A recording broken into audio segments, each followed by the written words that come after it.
أشهد أن لا إله إلا الله وحده لا شريك له وأشهد أن محمدا عبده ورسوله أما بعد فأعوذ بالله من الشيطان الرجيم بسم الله الرحمن الرحيم الحمد لله رب العالمين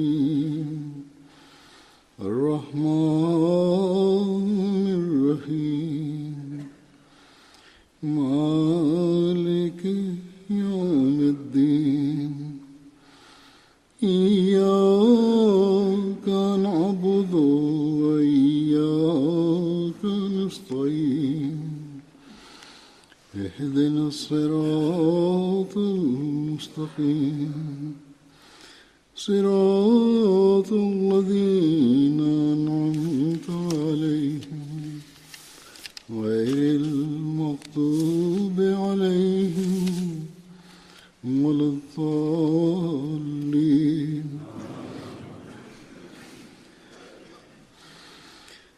لن تنالوا البر حتى تنفقوا مما تحبون وما تنفقوا من شيء فإن الله به عليم. इस आयत का तर्जुमा है कि तुम हरगिज़ नहीं. Bismillahirrahmanirrahim. Halifa mtukufu ayyadhahullah ta'ala bin Aziz anasema kwamba tafsiri aya hii ni hivi: hamtaweza kufikia wema haswa mpaka mtoe katika vile mnavyovipenda, na chochote unachokitoa basi hakika Allah anakijua. Katika aya hii Mwenyezi Mungu ameeleza madha ambayo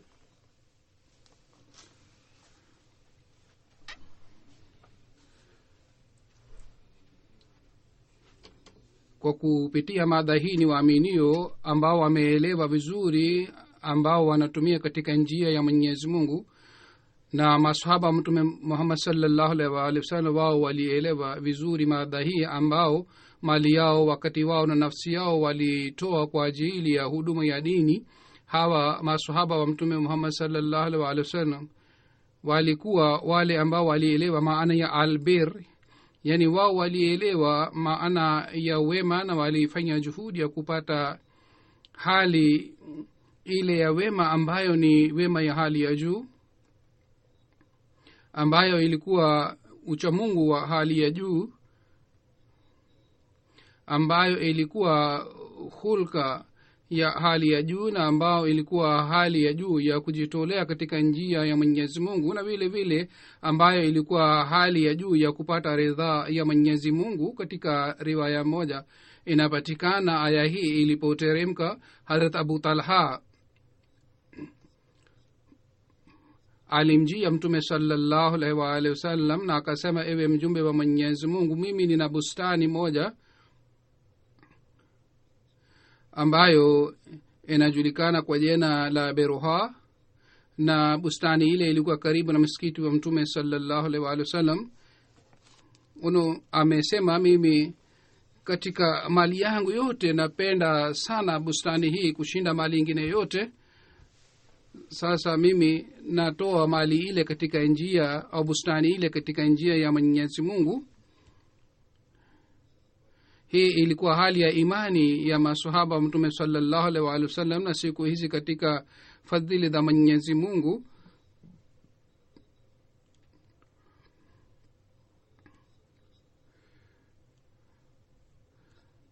maana ya kujitolea katika njia ya Mwenyezi Mungu wanafahamu vizuri wale ambao ni wafuasi wa Sayyidina alayhi salatu wassalam. na ni wanajumuiya ambao wanathibitisha kwa vitendo vyao kwamba wanafuata aya hii ya Qur'ani tukufu. Katika dunia wapo wanajumuiya wengi ambao wanachuma fedha, wanapata fedha, lakini wao wanapokumbushwa kuhusu kutoa katika njia ya Mwenyezi Mungu, wao wanatoa mali yao katika njia ya Allah. Hali hii na imekuwa kwa sababu ya malezi aliyotupatia Sayyidina Alayhi salatu wassalam.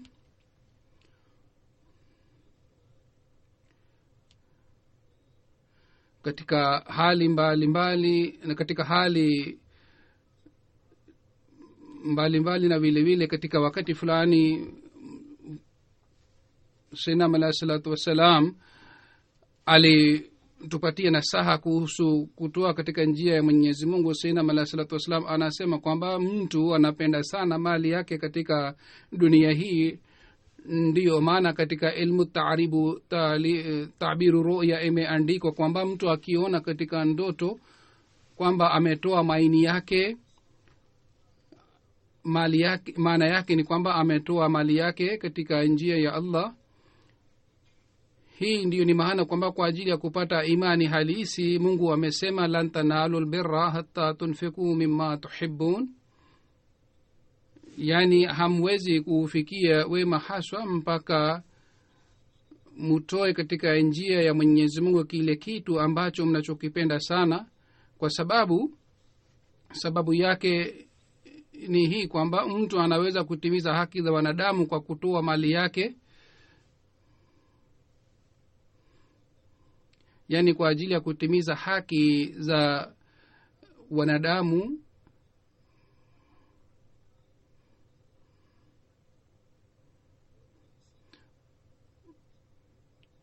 Amesema kwa ajili hii mali inahitajika ili haki hizi zitimizwe vizuri. Anasema kutimiza haki za watu ni sehemu pili ya imani. Bila kutimiza haki hii imani ya mtu haiwezi kukamilika. Hazur anasema kwamba kutimiza haki za watu ni sehemu ya imani. Bila hii imani haiwezi kukamilika, haiwezi kuimarika. Sayyidina Alayhi salam anaendelea kusema madamu mtu hajitolei, yeye hawezi kuwafaidi wengine bila kujitolea. Kwa ajili ya kuwafaidi wengine na kwa ajili ya kuwahurumia lazima mtu ajitolee. Katika aya hii isemayo lan tanalu birra hatta tunfiqu mimma tuhibbun, Mwenyezi Mungu ametukumbusha kuhusu hali ile ya kujitolea. Basi kutoa mali katika njia ya Mwenyezi Mungu ni dalili ya hali ya uchamungu wa mwaminio na ni kipimo cha kupima hali ya uchamungu wa mwaminio. Kwa kupitia hali hii Abu Bakar radhiyallahu ta'ala anhu maisha yake yalikuwa ya aina hii kwamba Mtume sallallahu alaihi wasallam wakati fulani alikumbusha watu watoe katika njia ya Mwenyezi Mungu, na Hazrat Abubakar akaleta mali yake yote. Basi hii ndiyo ni hali ya imani ambayo Sayyidina Hazrat Abubakar radhiyallahu ta'ala anhu alikuwa anayo na alionyesha kwa kupitia vitendo vyake. Hazrat Umar radhiyallahu ta'ala anhu pia alionyesha imani hii. Hazrat Abubakar alileta mali yote, Hazrat Umar radhiyallahu ta'ala anhu alileta nusu ya mali ya nyumbani kwake. Hivyo ndivyo maswahaba wengine pia sawa na uwezo wao na hali yao waliendelea kujitolea na kutoa katika njia ya Mwenyezi Mungu. Na hii ndiyo ni roho ile ambayo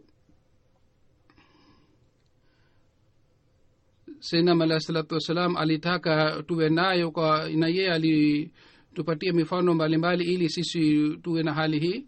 Hazuru anasema kama nilivyosema kwamba wapo wanajumuiya ambao wanajitolea sana na wanatoa mali yao katika njia ya Mwenyezi Mungu. Wao wanasoma aya za Qur'an tukufu na nasaha za Sayyidina Alayhi salatu wassalam. Kwa kusoma hayo yote wanakuwa na yakini kwamba wale wanaotoa mali yao katika njia ya Mwenyezi Mungu, Mungu atawazidishia mali zao.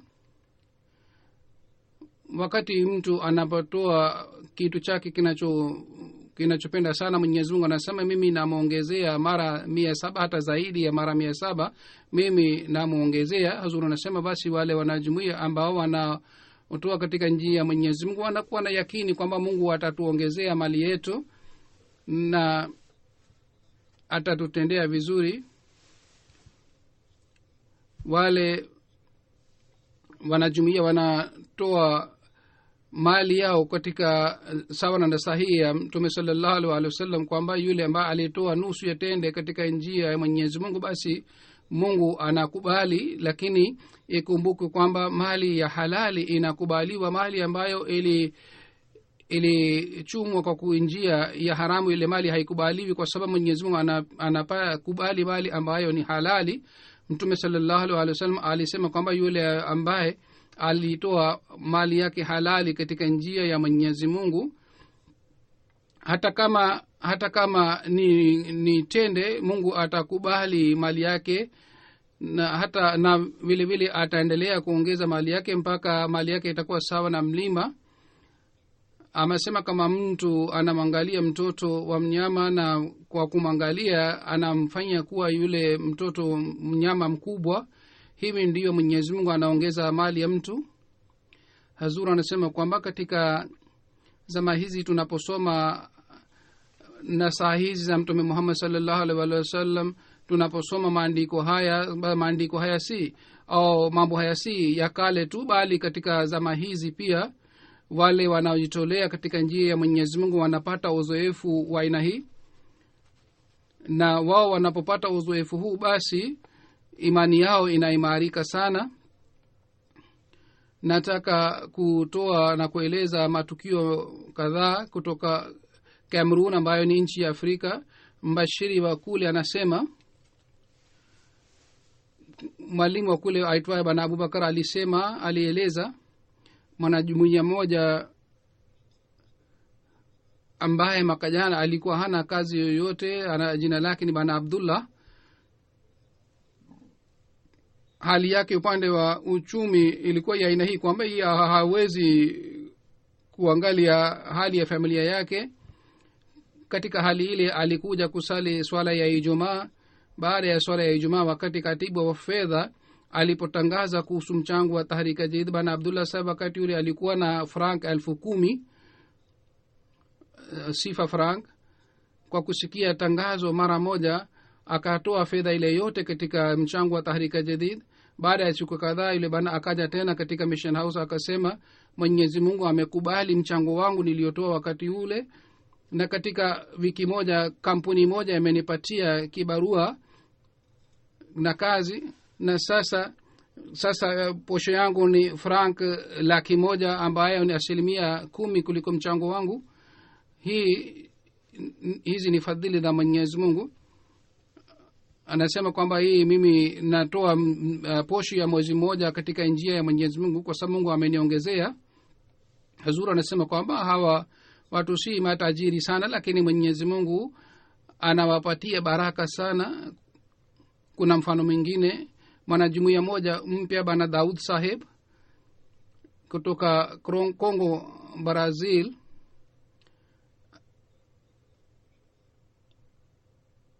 Yeye hali yake ya kifedha ilikuwa si nzuri. Aliambiwa kwamba angalau kila Ijumaa aje kusali swala ya Ijumaa miskitini. Yeye alipoanza kusali Ijumaa, siku moja baada ya siku ya swala ya Ijumaa, aliambiwa kuhusu mchango, na aliambiwa yoyote unayopata katika mali ile unatakiwa utoe katika njia ya Mwenyezi Mungu kiasi fulani. Yoyote utakayotoa katika njia ya Mwenyezi Mungu, Mungu atakuongezea zaidi kuliko ile uliotoa, kwa sababu hii ni ahadi ya Mwenyezi Mungu.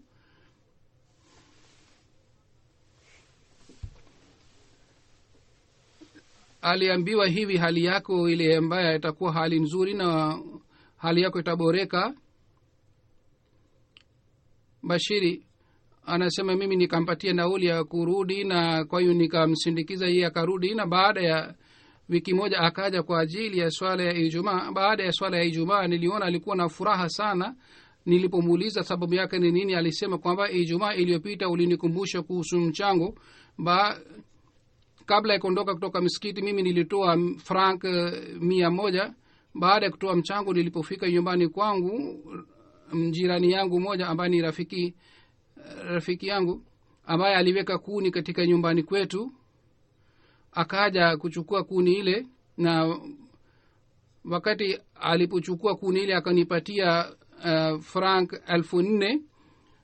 na mimi nikafurahi sana kwamba mimi niliporudi baada ya kutoa mchango Mwenyezi Mungu akaniongezea 40%.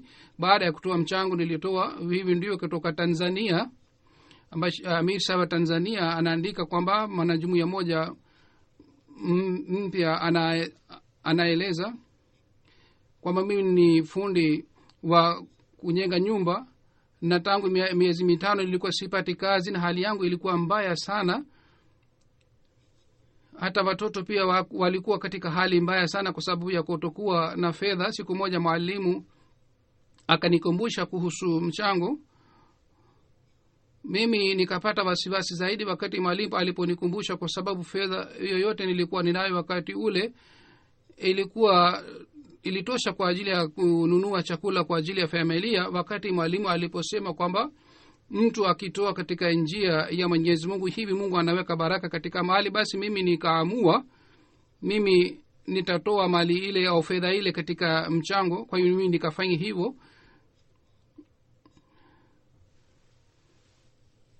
Mimi nikapata wazo wakati ule kwamba leo watoto wangu watakula nini, kwa sababu sina fedha. Nilikuwa katika mawazo haya. Baada ya muda mfupi nikapata ujumbe kwamba ujenzi unaendelea sehemu fulani, mimi niende kule na nifanye kipimo. Pamoja na hii mimi nikapewa advance kiasi fulani. Mimi nikashangaa sana kwamba tangu miezi 5 nilikuwa katika shida sana. Mara nilipotoa mchango katika njia ya Mwenyezi Mungu, Mungu amenifungulia milango ya baraka zake.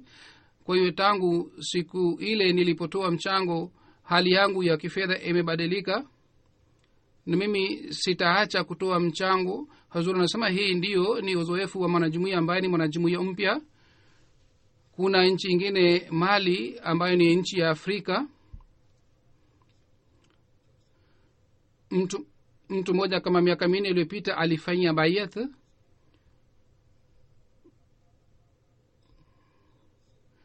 Yeye katika kipato chake kidogo akatoa 500 sifa franc.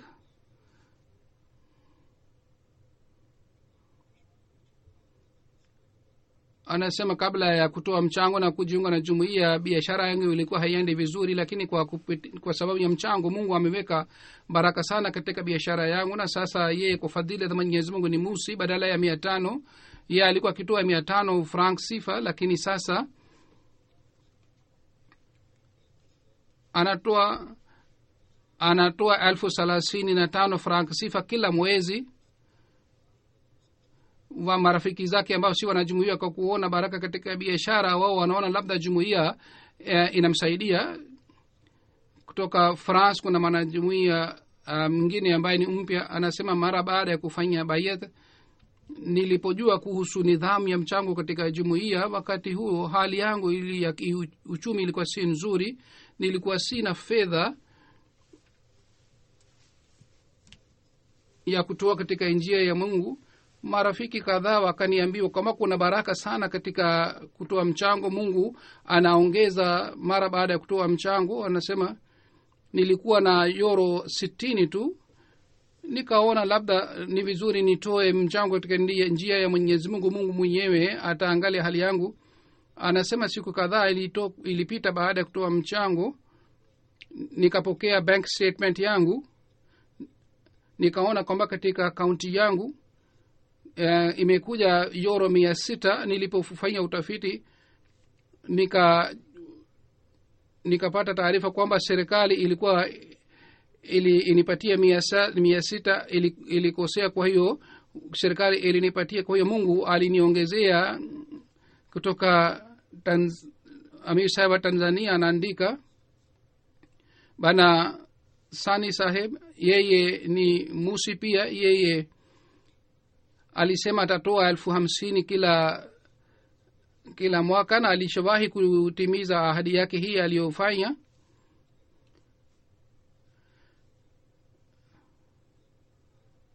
Mwezi uliopita aliniona katika ndoto. Mimi nimeenda nyumbani kwake.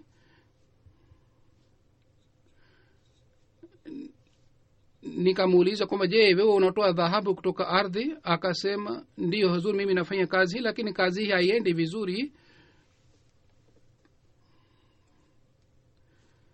Anasema mimi nilimuona, na kwa kumuona yeye nikasema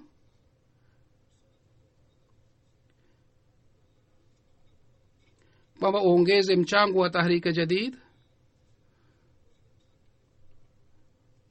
Bana Sani yeye anafanya kazi ya uganga, ni daktari wa kienyeji, madawa ya kienyeji. Mwenyezi Mungu akaweka baraka sana katika biashara yake, na katika mwezi mmoja wagonjwa wakaanza kuja kwake na kipato chake kikaongezeka sana. Anasema baada ya ndoto ile, mwezi mmoja uliopita, yeye akatoa 4,427 mchango wa Tahrika Jadid, na yeye alikuwa mtu wa kutoa mchango zaidi kushinda wengine wote katika mkoa wake. Katika Bangalore, India, kuna kijana mmoja ambaye alikuwa hana kazi, na kwa sababu ya kutokuwa na kazi alikuwa anashinda kulipa kodi ya nyumba. Katibu wa fedha anasema nilimwendea, lakini nilipojua kuhusu hali yake sikumwambia kuhusu mchango, lakini huyu bana mwenyewe alitaka kuniuliza kitu, na mimi nikamwambia kwamba mimi nilikuwa sijui hali yako ya kifedha. Nilikuwa nafikiria nitakukumbusha kwamba utoe 100,000 mchango wa Tahrika Jadid, lakini sasa kwa kuona hali yako, kwa kujua kuhusu hali yako, mimi nimekaa kimya, kuambia utoe. Basi sawa na uwezo wako unaweza kutoa mchango wote. Huyu bana akasema wewe uandike ahadi ya 100,000. Mimi namtegemea Mwenyezi Mungu atanisaidia, na mimi nitatoa mchango huu 100,000. Kwa Mwenyezi Mungu alileta baraka zake, yeye akapata kazi nzuri baada ya ahadi ile, na hivi ndivyo alilipa ahadi ya miaka 2. Kusoma mwaka jana pia alishindwa kulipa. Katika Ireland, Mute mbashiri wa pale anaandika azuri, anasema nchi hii ni maskini sana, watu wanapanda wanalima mboga, na kwa kuuza mboga wanapata kipato. Bana mmoja anafanya kazi katika duka la pikipiki na anatoa mchango kushinda wengine wote. Anasema kwamba mimi nashangaa, nikitoa mchango mimi napata mara 2 zaidi kuliko mchango ule ninaotoa kila mwezi.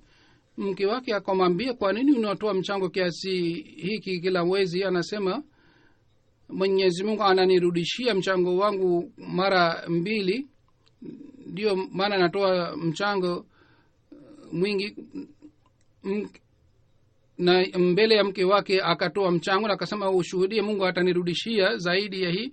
Na hivi ndivyo iliyotokea. Katika mwisho wa mwezi aliwapatia posho wafanyakazi wote, na posho alipewa ilikuwa zaidi kuliko mchango aliotoa mbele ya mke wake.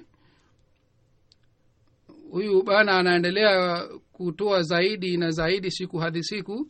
Kutoka Amir Saheb wa Canada ameandika, Secretary Tahrika Jadid wa Lajna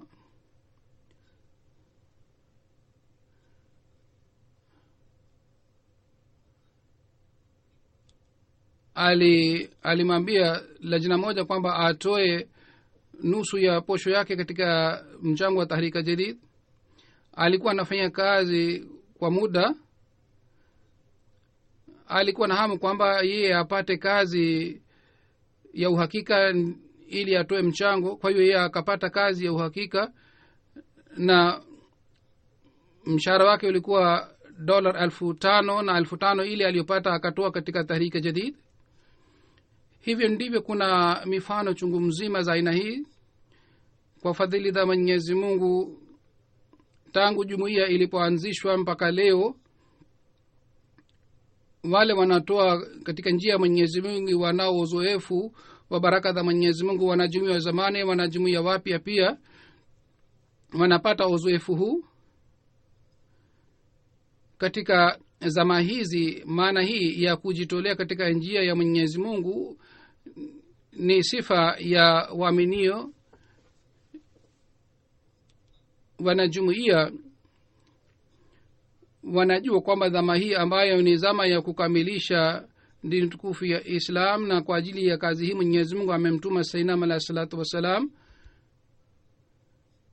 na kazi hii inaendelea kufanyika kwa kupitia tafsiri ya Qur'ani tukufu na kusambaza vitabu, na kazi hii inafanywa kwa kupitia kujenga misikiti na kwa kujenga mission houses, na vile vile kwa kujenga Jamia Ahmadiyya. Kazi hii inafanyika katika Asia, Europe na America na Afrika. Jamia imeshajengwa ambapo wabashiri wanahitimu masomo yao, na kwa kuhitimu masomo yao wanafanya kazi ya mahubiri ya Islam.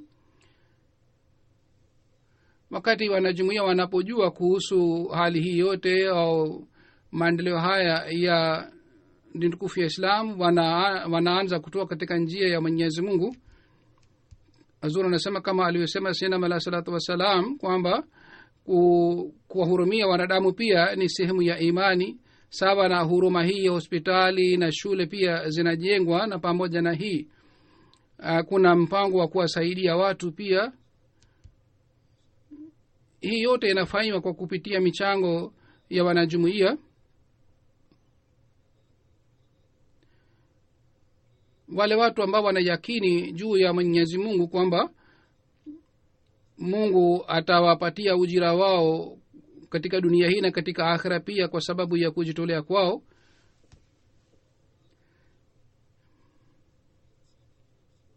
ikiwa mchango haupatikani vizuri, tumeona kwamba hii ni kwa sababu ya uvivu wa uongozi. Wasimamizi hawakukumbusha vizuri wanajumuiya. Ikiwa wanajumuiya wanaendelea kukumbusha, basi watu wanaendelea kutoa. Kuhusu kuwakumbusha wanajumuiya, Sayyidina alayhi salatu wassalam alisema hii pia inawezekana kwamba wengi hawaambiwi kwamba kwa ajili ya kuendesha jumuiya tunahitaji michango. Anasema wapo wengi ambao wanafanya bayat, na wakati wa kufanya bayat wanalia sana. Wao wakiambiwa kuhusu mchango lazima watatoa mchango, lakini tunalazimika kuwakumbusha. Sayyidina alayhi salam alisema kwamba kila mtu ambaye ni mnyonge pia aingizwe katika mchango, na vile vile mufanye tabia ya kukumbushana kuhusu mchango. Hazur anasema kwamba hali hii mpaka leo pia inapatikana. Wakati wanajumuiya wanapokumbushwa wanaanza kutoa mchango. Wakati niliposema idadi ya watuaji wa Tahrika Jadid Waqf Jadid muongeze, nimeona sasa idadi hii imeongezeka sana. Hazur anasema hata watoto wa kijumuiya wakikumbusha, wao pia wanapata imani sana. Kutoka Nakuru Kini Ambashiri anaandika, anaeleza Bana Abubakar ambaye ni rais wa jumuiya ya Nakuru na anafanya kazi katika jeshi kule kama ni sergeant. Yeye ni mwanajumuiya mwenye imani sana, anaishi mbali na msikiti, lakini anakuja kusali swala ya Ijumaa, na anakuja na mabinti watatu. Yeye katika nyumba yake ameweka dishi ya MTA. Yeye anaangalia mwenyewe pia MTA, na vile vile anawahimiza wenzake pia waangalia MTA. Anasema Bashiri anasema mimi nilikuwa naendelea kueleza umuhimu wa Tahrika Jadid Ijumaa kadhaa iliyopita. siku kadhaa iliyopita akamwambia Bashiri kwamba mabinti zangu pia wanasikiliza hutuba zako. Mgeni mmoja alikuja nyumbani na wakati wa kuondoka yeye alimpatia binti yangu Samera shilingi 25 kama ni zawadi. Mgeni yule alipoondoka, yule binti alimjia baba yake na akampatia shilingi 20 baba yake, na akasema huu ni mchango wangu na shilingi 5 itatumia kwa ajili ya vifaa vyangu. Kutoka Liberia, Bashiri anaeleza wakati tulipokuwa tunakusanya mchango wa Tahrika Jadid, tulienda katika nyumba ya wanajumuiya moja, na wao waliambiwa kuhusu umuhimu wa wanajumuiya, na waliambiwa wote wanaweza kutoa mchango katika mpango huu, na sawa na uwezo wanaweza kutoa mchango. Katika nyumba ile alikuwa binti mdogo sana ambaye umri wake ulikuwa kama miaka 6 au 7. Jina lake ni Bintu Sumera.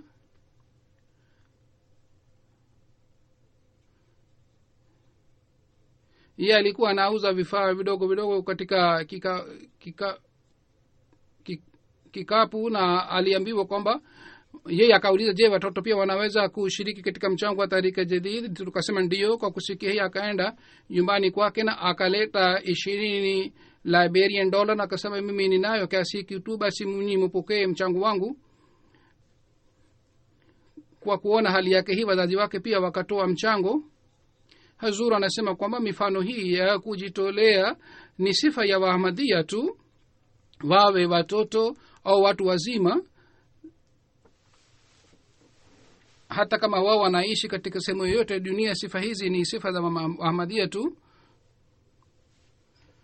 Na hali hii ya kutoa katika njia ya Mwenyezi Mungu ni dalili kwamba wao wana maumbilo mzuri. Mwenyezi Mungu aendelee kutupatia wanajumuiya watoto na wazima wa aina hii ambao wanakuwa na imani sana ya kutoa katika njia ya Mwenyezi Mungu, na vile vile wanatimiza ahadi zao.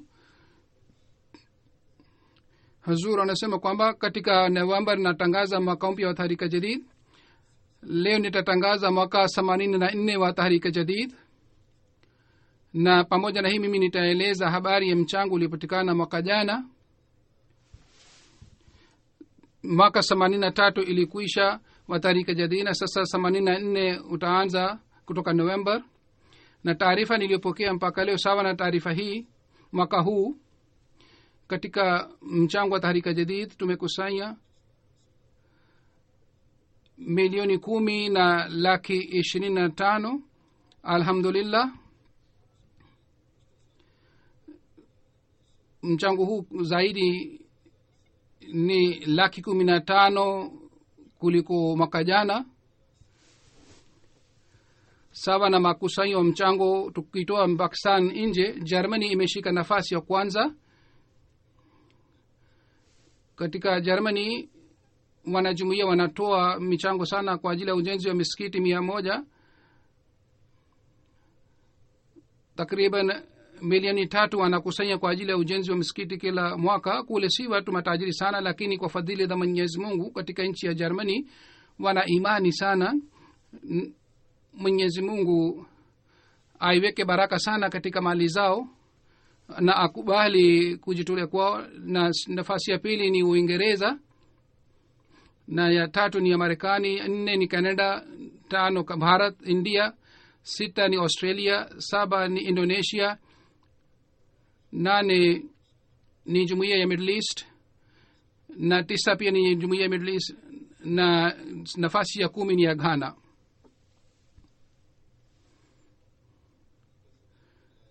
Mchango kila kichwa, nafasi ya kwanza na ya pili ni ya Middle East, ni Switzerland na Uingereza. Lakini katika Uingereza idadi ya watoaji wa mchango ni kidogo sana kuliko ile idadi ambayo wanahudhuria jalsa salana. Hii inaonyesha kwamba watu hawakumbushi vizuri. Nafasi ya 5 ni Marekani, 6 ni Australia, na 7 ni Germany. Hazur anasema kwamba idadi ya Germany ni karibu na ile idadi ambayo inahudhuria mkutano wa mwaka hii inaonyesha kwamba mkatibu wa Tahrika Jadid amefanya juhudi sana kwa ajili ya kuwaingiza wanajumuiya katika mchango wa Tahrika Jadid. Na nafasi ya 8 ni ya Sweden, ni kisha ni Norway, kisha ni Canada.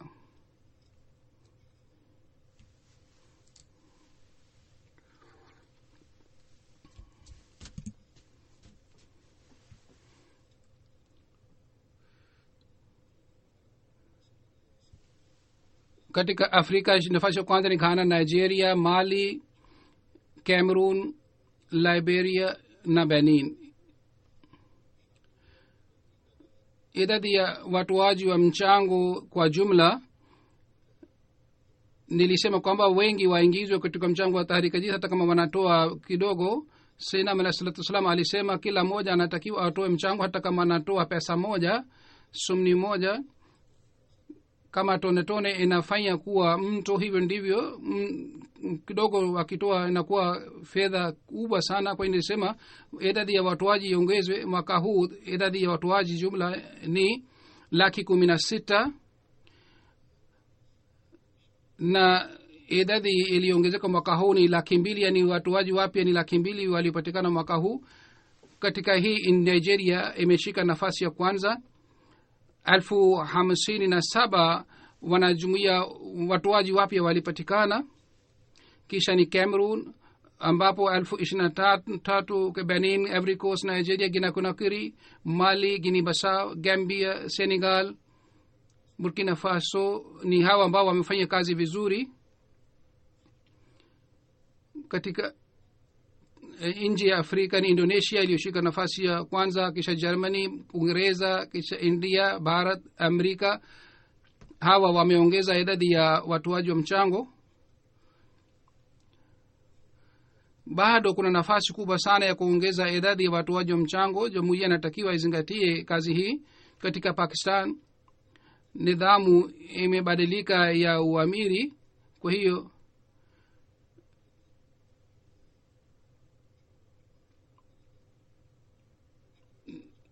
nafasi iliyotolewa iliyopatikana ni Rabwa, Islamabad, Lahore Township, Azizabad, Karachi, Delhi Gate, Lahore, Rawalpindi mji, Multan, Peshawar na Gujranwala. Upande wa wilaya nafasi iliyopatikana iliyotoa mchango zaidi ni Sargodha, Faisalabad, Umarkot, Gujarat, Narwal, Hyderabad, Mirpur Khas, Bahawalpur, Ukada, Toba Tek Singh na Kotli Azad Kashmiri imeshika nafasi ya 10. Jumuiya 10 za Germany ni hivi zilizokusanya mchango: Neuss, Leudenmark, Weingarten, Nida, Wienerberg, Mehdiabad, Heidelberg, Limburg, Kiel na Florsheim. Na uamiri 10 ni Hamburg, Frankfurt, Felden, Grossgrau, Wiesbaden, Detzenbach, Mannheim, Dietzed, Darmstadt na Achenbach. Jumuiya 10 za jumuiya za Uingereza zilizoshika nafasi katika makusanyo ni: ya kwanza ni Masjid Fazal, ya pili ni Worcester Park, tatu ni Birmingham South, Bradford South, Putney, Glasgow, Islamabad, New Malden, Gillingham na Scunthorpe. Na mchango kila kichwa: South West imeshika nafasi ya North East nafasi ya pili, Islamabad 3, Midlands number 4 na Scotland number 5. Na jumuiya za Marekani zilizotoa mchango zaidi ni Silicon Valley imeshika nafasi ya kwanza, Washoe, Seattle number Detroit, York, Los Angeles, Silver Spring, Central Jersey, Chicago, Atlanta na Los Angeles. Na jumuiya uamiri wa Canada, Peace Village, Brampton, Vancouver na Mississauga. Jumuiya za India zilizokusanya mchango zaidi: Karnala, Karnataka, jammu kashmir, telangana, tamil nadu, odisha, punjab, bengal, delhi na namba 10 ni maharashtra. jumuiya 10 kubwa zilizoshika nafasi ni Calicut Kerala, Kethaprem Kerala, namba 3 ni Kadia, 4 ni Hyderabad, nafasi ya 5 ni Calcutta, na 6 ni Bangalore, Kinano Town, Bengadi, Mathote, Carolai. jumuiya za Australia ya kwanza ni Castle Hill, Melbourne, Berwick, ACT Canberra, Marsden Park, Brisbane, Logan, Adelaide South, Bickerton, Melbourne, Pesith, Melbourne East. Hazur anasema Mwenyezi Mungu aiweke baraka sana katika mali hao wote waliotoa mchango. Pamoja na hii, Hazur anasema nataka kwa ajili ya kukumbusha kuhusu mpango mmoja ambao ni haswa kwa ajili ya Uingereza, lakini hii ni kwa ajili ya watu wengine pia ambao ni matajiri katika dunia nzima. Na mpango huu ni kuhusu Baitul Futuh. Wakati Baitul Futuh sehemu moja ilipochomeka, sasa nataka kukumbusha wanajumuiya kwa ajili ya ukarabati na ujenzi wa sehemu ile uliochomeka. Tangu miaka 1984 tangu uhalifa amehamia hapa, watu wengi wanakuja hapa na functions zinafanyika hapa. Hata makundi makubwa ya tanzim mbalimbali pia yanakuja hapa kutembelea, na inakuwa shida ya makazi yao. Sehemu ile iliyochomeka ilitumiwa kwa ajili ya makazi, lakini baada ya kuchomeka sehemu ile, kuungua sehemu ile, imekuwa shida sana. Sasa mpango wa ujenzi wake umeshapangwa, na mpango huu ni mkubwa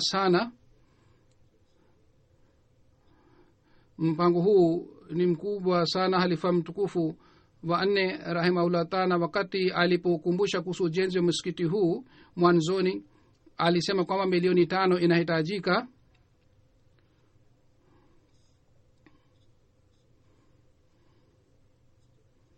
Lakini baadaye matumizi yalitumika zaidi, kisha alisema kwamba milioni 5 inahitajika zaidi. Hata baada ya fedha hii yote, kazi nyingine iliendelea polepole, na jumuiya iliendelea kutumia fedha katika bajeti yake.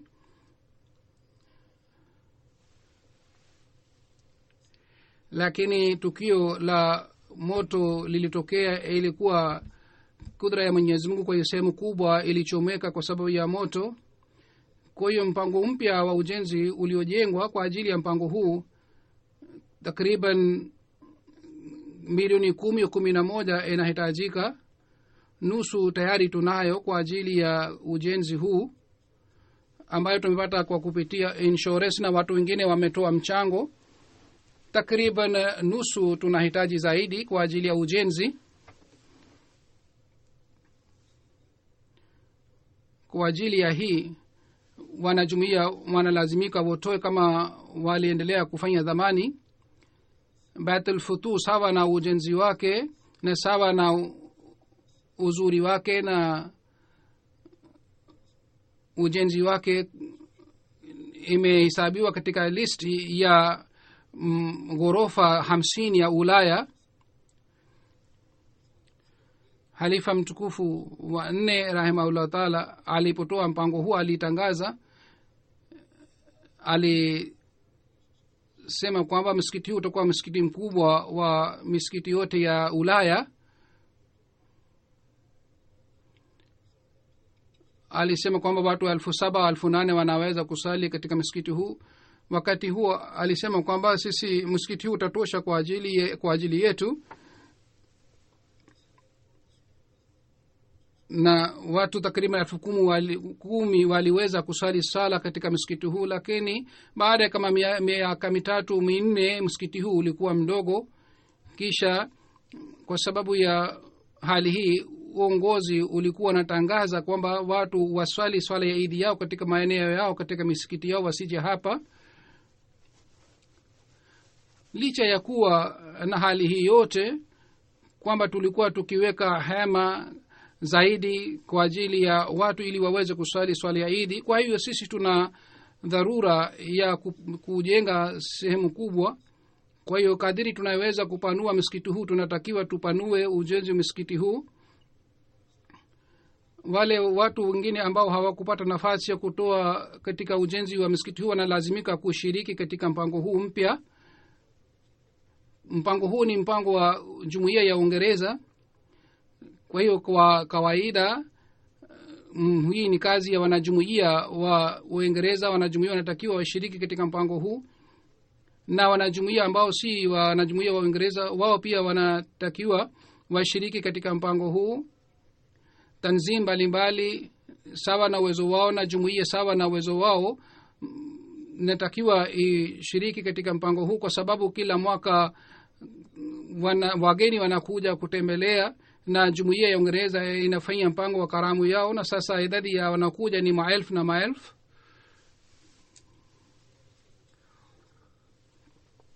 Sayyidina alayhi salatu wasalam aliwahi kusema kwamba wakati jumuiya itakapo watu walimjia kwa mfalme na wakasema kwamba msikiti umechomeka. Kwa kusikia hii akaanguka katika sajida na akashukuru, na watu walikuwa pale wakamuuliza, hivi mfalme, hii kuna wakati gani ya kushukuru? Msikiti umechomeka na msikiti imepata moto na watu wameudhika sana, na wewe unafanya sajida ya shukrani. Yule mfalme akasema, mimi nilikuwa nafikiria tangu muda mwingi sana, na nilikuwa nikifikiria kwamba msikiti huu mkubwa ambao umejengwa na watu wengi wanapata faida kwa kupitia msikiti huu, labda mimi pia ningepata nafasi ya kutoa mchango wangu. Lakini nilikuwa nikiona ujenzi umekamilika vizuri, nilikuwa sipati nafasi ya kutoa katika ujenzi wa msikiti huu. Leo Mwenyezi Mungu amenipatia nafasi ya kutoa katika njia ya Mwenyezi Mungu. Wallahu samiun alim. Hazur anasema kwamba wale watu ambao zamani hawakuweza kushiriki katika mpango wa msikiti huu, ujenzi wa msikiti huu, wanatakiwa lazima washiriki, wao watimizi ahadi yao katika miaka mitatu, lakini 3% watoe katika mwaka wa kwanza. Mpango wa ujenzi ni hivi kwamba covered area ilikuwa 4,000. Sehemu ambayo ilikuwa imejengwa ilikuwa 4,000 square meter, na sawa na mpango mpya ni 5,800 square meter, na paa pia imerushwa kidogo. Sehemu ya kwanza itakuwa Nur Hall na paa yake pia imerushwa kidogo, na katika floor ya pili itakuwa ofisi, na katika ghorofa ya 3 na 4 itakuwa ofisi na exhibition hall na vile vile makazi kwa ajili ya wageni. Huu ndio ni mpango wa ujenzi wa msikiti, na nafasi imewekwa kidogo pale karibu na geti kwa ajili ya kuegesha magari ili iwe rahisi kwa ajili ya watu, na vile vile sehemu mbili imewekwa kwa ajili ya kina mama na kina baba kwa ajili ya kutembea. Mwenyezi Mungu alete fadhili zake, na Mwenyezi Mungu ajalie jumuiya ya Uingereza iweze kukamilisha mpango huu wa ujenzi wa msikiti. Huzur anasema baada ya swala ya Ijumaa nitaswalisha jina moja ghaibu, ni ya bana Adil Mahmud saheb, mwenyeji wa Yemen. Tarehe 14 Oktoba kwa mshtuko wa moyo alifariki katika umri wa miaka 40, na lillahi wa inna ilaihi rajiun. Mtoto wake bana Tariq anasema, kabla ya kujiunga na jumuiya baba yangu alikuwa haswali swala, lakini mara baada ya kujiunga na jumuiya akaanza kuswali swala, na pamoja na hii alikuwa akitusii sisi tujenge mahusiano na jumuiya. Alikuwa akiswali pamoja nasi katika nyumba, na alikuwa akitusomea vitabu ya Sayyidina alayhi salatu wasalam, na alikuwa akiweka kadi ya frequency ya MTA. Alipokuwa akienda sehemu yoyote alikuwa akisambaza kadi ile na alikuwa akifanya mahubiri. Na baada ya kujiunga na jumuiya maisha yake yalibadilika na ilionekana kwamba yeye amekuwa mtu mwenye bahati nzuri. Bana Ali Saheb ambaye ni mwanajumuiya anasema kuhusu marehemu, kabla ya kujiunga na jumuiya marehemu alikuwa akinialika nyumbani kwangu na alikuwa akiniuliza kuhusu jumuiya. Nilikuwa nikimwambia masala mbalimbali kuhusu Dajjal na kuhusu ujaji wa Masihi, na huyu marehemu alipenda sana mambo haya, na yeye mwenyewe pia alikuwa akifanya utafiti kabla ya kujiunga na jumuiya. Yeye alitumwa gerezani, lakini wakati ule alikuwa si mwana jumuiya. Sisi tulipelekwa gerezani, lakini huyu bana bado alikuwa hajajiunga na jumuiya, lakini alitusaidia sana wakati ule. Jamaa zake wengine pia waliandika kwamba baada ya bayet maisha yake yalibadilika kabisa. Alipokuwa akizungumza kuhusu dini alikuwa akitoa aya na hadithi na alikuwa akizungumza kwa hoja kali. Tulikuwa tunashangaa namna gani amepata elimu kiasi hiki katika muda mfupi. Tulipokuwa tukimuuliza umepata wapi elimu hii, alisema amepata elimu hii kutoka kwa Sayyidina Alayhi salatu wasalam, kwa sababu Sayyidina Alayhi salam alikuwa anapata nuru kutoka kwa Mtume sallallahu alayhi wasallam. Ameacha mke na mtoto mmoja wa kiume na binti moja. Wa jamaa zake watu wa familia yake wengi ni wanajumuiya. Mwenyezi Mungu aiweke roho ya marehemu mahala pema na amrehemu na amghofirie na ampatie nafasi katika pepo pamoja na wapendwa wake, na Mwenyezi Mungu awe msaidizi wa watoto wake na aweze kutimiza mahitaji yao. Mwenyezi Mungu awafanye hawa watoto wawe watu wema na waweze kufuata nyayo za baba zao. Amin. Alhamdulillah nahmaduhu wa nasta'inuhu wa nastaghfiruhu wa nu'minu bihi wa natawakkalu alayhi wa na'udhu billahi min shururi anfusina ومن سيئات أعمالنا من يهده الله فلا مضل له ومن يضلل فلا هادي له ونشهد أن لا إله إلا الله ونشهد أن محمدا عبده ورسوله عباد الله رحمكم الله إن الله يأمر بالعدل والإحسان وإيتاء ذي القربى وينهى عن الفحشاء والمنكر والبغي يعظكم لعلكم تذكرون اذكروا الله يذكركم وادعوه يستجب لكم ولذكر الله أكبر.